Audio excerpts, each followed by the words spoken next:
Community Cats podcast. Ready? Let's go.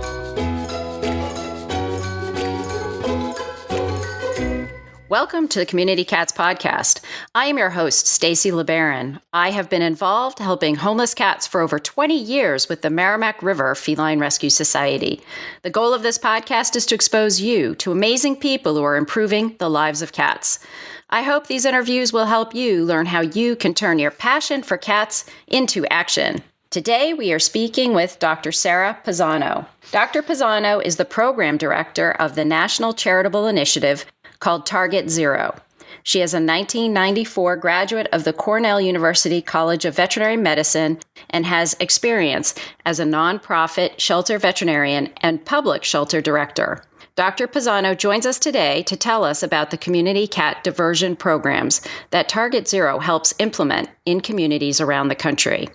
Dr. Pizano, welcome to the show. Thank you so much for having me. I really appreciate it. So I was wondering if you could share with us, how did you get started in animal welfare and your interest in community cats? Yes, well, it all started when I was 3, and this won't be a lengthy story, but I decided when I was 3 years old that I was going to be a veterinarian. And then fast forward to 1994, I graduated from Cornell, and I wasn't sure if I was going to specialize or be in shelter medicine. And I sort of fell into shelter medicine and realized that's why I wanted to be a veterinarian. So I've spent my career in shelters. So when you went to veterinary school, were you trained in shelter medicine at that point in time? Did they have a shelter medicine program, or is that something that developed later? Yeah, back then we did not have a shelter medicine program like there are so many amazing programs today, but our surgery rotation was to sterilize shelter pets. So that was our exposure, but no, we did not learn about sheltering at that time in vet school. And how did you get involved with community cats? Was it through Target Zero or was it before that time? You know, back then, Stacy, we really didn't have the data and the studies that we know today. So my philosophies have evolved, and much like many of your listeners, I'm sure. So it was such an amazing opportunity for me to become program director at Target Zero. And if I might just say a few words about what we do, that kind of leads me into why we are so focused on community cats. So Target Zero is a nonprofit charitable initiative that looks for open admission shelters who are struggling with both dogs and cats. And we help them pro bono productively decrease intake and get to that 90% or better live outcomes sustainably. So what we find is in every shelter that is struggling, the cats have it much worse than dogs. That housing is often inhumane and well below the standards set by the Association of Shelter Veterinarians. And so even though we are equal opportunity dogs and cats, we know that cats need the most help. So we have data now that proves that, and studies, Dr. Lord and Owen, there are so many studies now that show that cats are 7 to 10 times more likely to find their way home from the street or find another home from the street than a shelter, and that the return to owner rates are negligible. So the shelters we visit are typically, 2% or less of the cats are being returned to their owners. They're found outside and brought to the shelter because we've trained the public, like, oh, this cat must be lost. But then we also know that half of the cat owners in the United States lets their cats go in and out. So that these cats, friendly or feral, coming to the shelter, these are what we as Target Zero and many organizations refer to as community cats.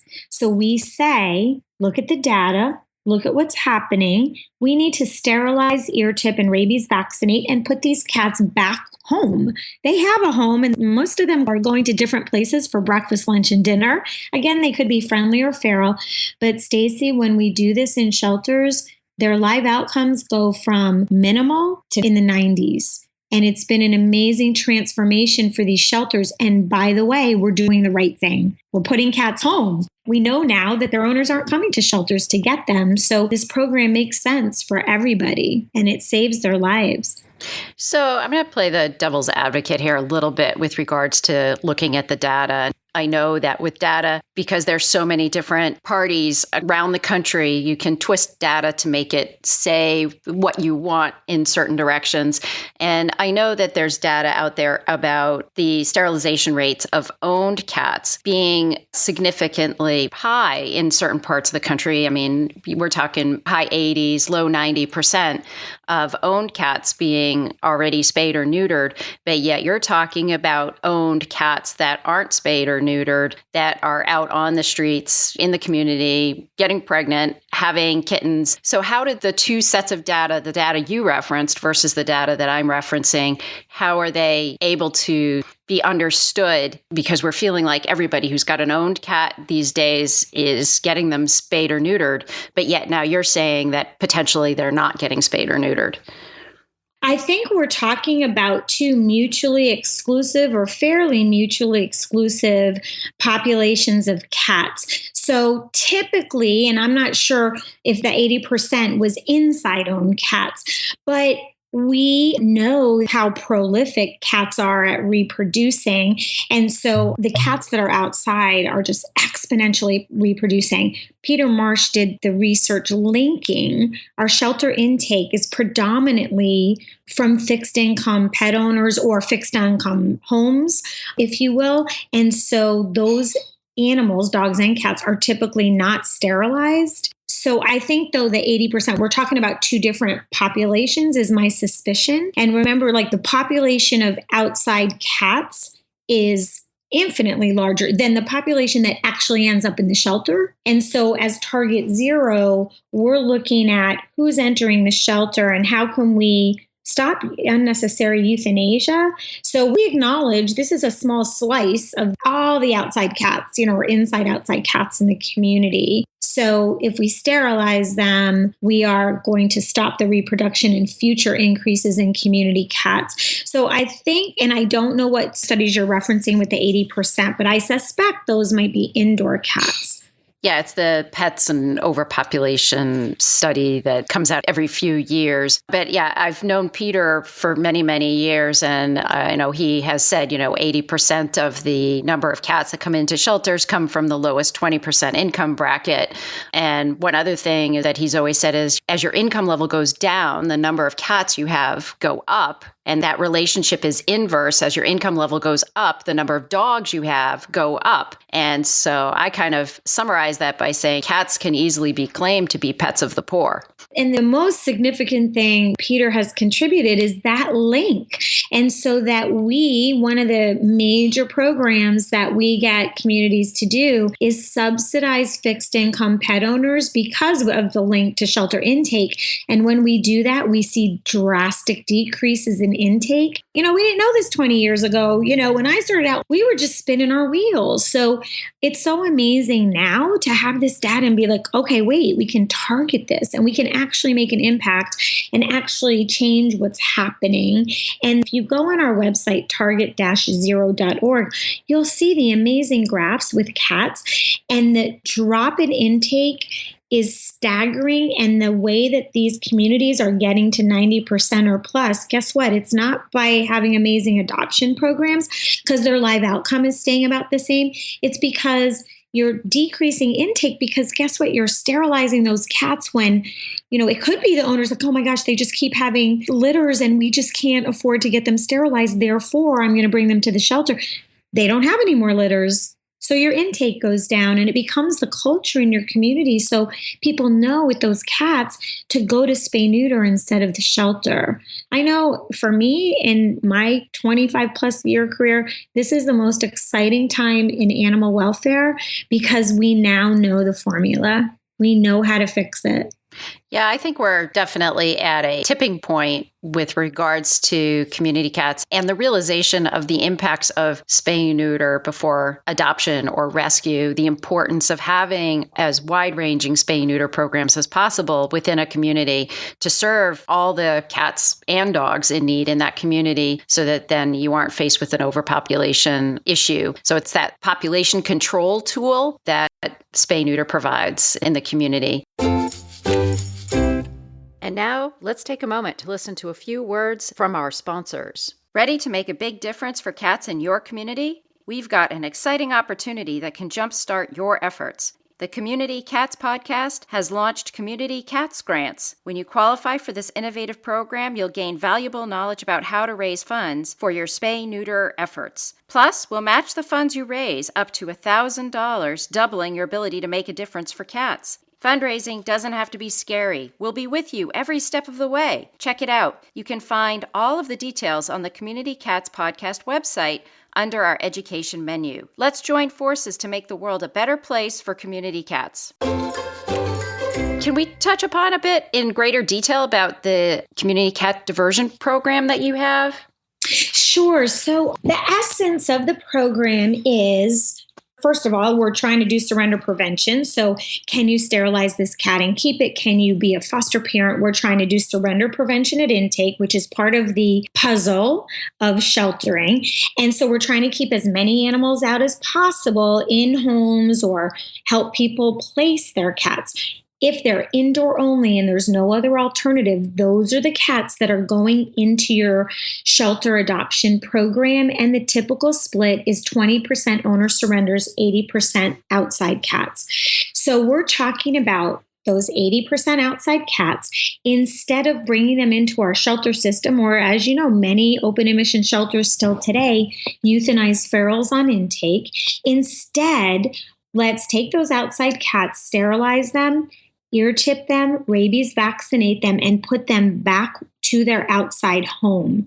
And I'm glad you asked, Stacy, because, you know, community cat or diversion means different things to different people. We differentiate that from an active TNR program. We love active TNR, but unfortunately, we work with shelters. They're saving 9% of the shelter cats. So we are looking at a crisis emergency situation at the point of intake. So when we say community cat diversion, that's what we're referring to. Now, I'll tell you, a major part of our job and what we spend a lot of time doing is changing ordinances, because, you know, these municipalities will say, oh, you know, we have a leash law for cats. Cats can't be free roaming. Well, good luck with that. You know, like, go ahead and try to stop that. So we spend a lot of time in front of elected officials, county administrators. In our last community, I did presentations for 2 cities and a county in one community, and all 3 are embracing this, and we're helping them change the codes. So we work with Alley Cat Allies, with Rebecca DeHaven, we work with Best Friends, we work with all the attorneys all over the place to bless these code changes and say, here's best practice today. Again, you know, a 5-day stray hold, 7-day stray hold for cats and dogs, that was done with the best of intentions, but we know differently now. So a lot of our time is spent changing the codes, and therefore we're turning off the faucet, Stacy. We're turning off a massive influx of outside cats that should not be coming into the shelter to begin with. All they're doing wrong, well, it's not wrong, it's natural. They're reproducing. That's the only thing they're doing we don't like. And we need to get them rabies vaccinated. Therefore, we've increased community immunity drastically and beyond what's happening now. So when the health department says, oh my gosh, you know, they have to be boosted every year. Well, let's talk about what you're doing now, which is nothing. So we're talking about increasing community immunity against rabies and less cats. There's less wildlife at risk. So this is a win-win for everyone. This just makes sense.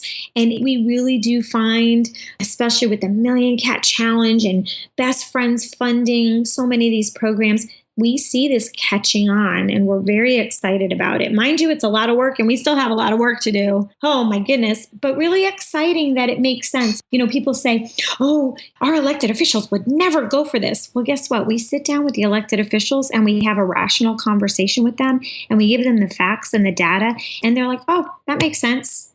We've passed, I think, 7 ordinances around the country. Louisiana, we're working on 2 in Kentucky, several in Florida, Indianapolis. We're 7 for 7, 100% of the time. When we educate our elected officials, they pass the ordinance changes. And I still think that even when we're talking about a return to field or feral freedom program, we're still dealing with a reactive response to our community cats and trying to dive even deeper and getting into that source of potential abandonment. Some of these cats are potentially abandoned, and how do they become community cats, and really trying to get into that source. And I always talk about Adam and Eve, and I want to make sure Adam and Eve are spayed and neutered before they get abandoned, and ideally provide other options to people, alternatives for abandonment. So I think that there's still these reactive layers in certain communities, the communities you say that have, only a 9% live release rate. You're going to be very reactive and really get that spay neuter bang going in there. But then,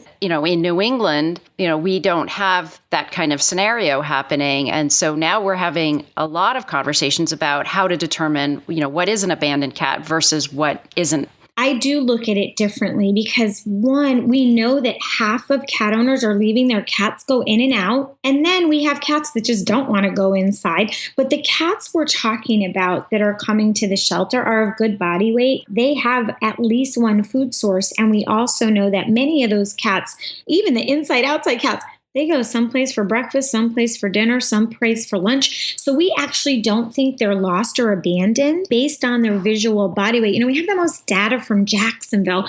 And out of the 25,000 cats that my teammate Cameron Moore took through the program in Jacksonville, 25,000 cats she took through this program, less than 1% were too sick, ill, or injured to put back out. So they are being cared for. And then in the studies by Dr. Lord, she shows that cats are more likely to find their way to their original home or find another home from the street. We think that we are, in fact, returning them to their outside home. But having said that, the TNR and massive TNR efforts combined with community cat diversion absolutely is the answer. We were much more intense about managed TNR in the area that I worked in the Newburyport, Mass area. And I think that ultimately, especially if you're working in a hot zone and we're in an area where there's a huge birding community, we were very aggressive about acknowledging a new cat to our feeding stations and really working hard to try and identify whether that cat had an owner or had somebody feeding them. Since it's a pretty insulated community and we were a one source intake, it wasn't like that cat was traveling 50 or 60 miles to go to another shelter. Our shelter was 5 miles away. So there was a good chance that the owner was going to find that cat if that cat hadn't been abandoned. But I do think, unfortunately, there are people who do still abandon cats, and we just have to be aware of some sort of an option out there for those cats. I agree with body tone, basically letting the cat help tell you whether this cat's in good shape or not. And we certainly don't want them to be unnecessarily euthanized at a shelter. That's certainly not anywhere near an objective. But yet to be involved in the community and have community awareness, neighbors talking with neighbors and understanding the cats in their own backyard. I mean, I fed a cat outside for a year and a half thinking the cat was owned by my next door neighbor, and it was not. And the cat went through New England winters for a year and a half without having a home. So there's a lot of deep diving that has to go into it. I don't think it's necessarily 100% one way or the other way, but I think there's definitely a combination. And the more people that are involved with helping community cats, the better off we're all going to be. Yeah. And I think also people trigger, when you say community cats, they think colonies. And just to clarify, with respect to Target Zero and the community cat diversion and what we focus on, that is simply resources. Like, we wish we could do massive TNR and community cat diversion, but we're working with shelters who are struggling and who are euthanizing way too many cats that shouldn't even have come into the shelter. So that's the reason why we say we focus at the point of intake. Gosh, if we had money, heck yeah, we'd be doing all of it, all at once. And we love it and we promote it. However, we are talking about colony prevention. That's when cats get themselves into trouble, and people, by the way. So, the community cat diversion, this is one cat coming into the shelter at a time. You're never going to have like a colony coming into the shelter. So just with the perspective from Target Zero,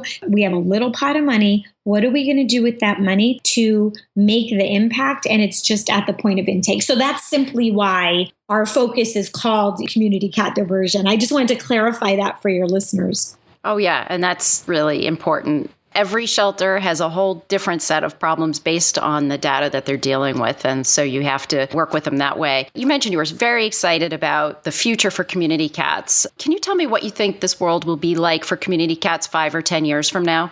Yeah, I don't think that outside cats will be admitted to the shelter. Now, remember, there's certain situations and ill or injured. There will be situations where they will be coming into our shelter systems. But for the healthy ones, which are the vast majority, I think that this will become the norm. I really do, because it makes sense. It does not make sense to bring cats into our shelter system who already have a home and hold them for strays and not have them return to their owners. So I do think that our shelters in 5 years will be just for those inside cats that we couldn't find another alternative for the most part. Dr. Pizano, if there are people interested in finding out more about Target Zero or reaching out to you, how would they find you? Please go on our website and read about us, support us. We are target-zero.org. And there's an email link on there. It's assist@targetzero.org. And we would love the support. We would love for you to see what we're doing and all these amazing fellows around the country. And we started this program in Greenville, and 2 months the same time frame last year, they brought in 256 cats, and this year, 10 cats compared to the same time. So really exciting stuff happening. And is there anything else you'd like to share with our listeners today? Just to be open, what I just talked about on this podcast, Stacy, guess what? I didn't support 10 years ago. I didn't think it was the right thing to do. But now we have all this data. And so, this is a controversial topic when we start talking about it to different people and communities and stakeholders. So just be open to listening to the facts, and we all evolve. And I know I did. So I just ask people to be open about it as well. That sounds great. And I agree with you 100%. We should all be open. We should all continue to learn, listen to others, and just be open-minded about everybody's thoughts and ideas. Dr. Pizano, I want to thank you so much for agreeing to be a guest on my show. And I hope you're willing to come on again in the future, maybe to share some of the case studies that you have. Oh, that would be very exciting. Thank you so much for having me. Thanks for listening to the Community Cats podcast. If you could go to iTunes and review the show, we'd really appreciate it. When you do, take a screenshot of your review, go to communitycatspodcast.com/review and enter your information, and we'll send you a t-shirt. While you're there, don't forget to check out all the ways you can support the content you're passionate about. Thanks, everyone.